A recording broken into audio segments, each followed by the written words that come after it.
Now I want to talk about something called communication trends. And these communication trends, if you want to really turn time into money, and that's what we do in sales, is alchemy, turning time into money, you have to understand how to get hold of your customers.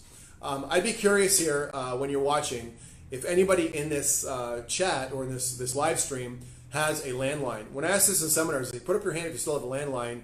Only 20% of the room puts up their hand in any market. 80% of us only have a smartphone or a cell phone. So landlines are gone. So when you're calling somebody, you got to know this person could be standing in line with their kid at McDonald's. They could be in church, teeing off for golf, having a nap, maybe at work, maybe doing other things.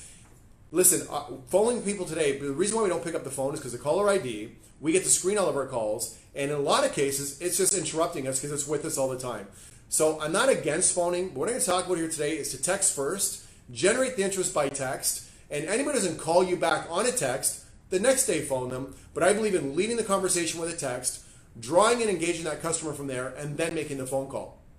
A lot of us have multiple email addresses. We don't check or read all our emails. I personally don't even listen to. I cannot stand listening to voicemails. A lot of people are like that.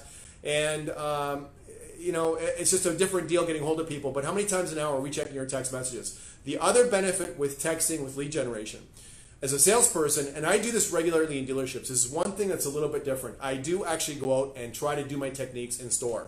And what I've seen over the last couple of decades is every year, 2-3 years, there's a major shift in the market. And I've got to reinvent myself and reinvent the material. So if you've been learning techniques that are 5, 10, 20 years old, and I'm not knocking my competition or anything like that or your management, but these people that actually try to do it in a big way, what sometimes happens is the market has shifted so much, those techniques will no longer work. So everything that I teach, I have done in a dealership very, very recently.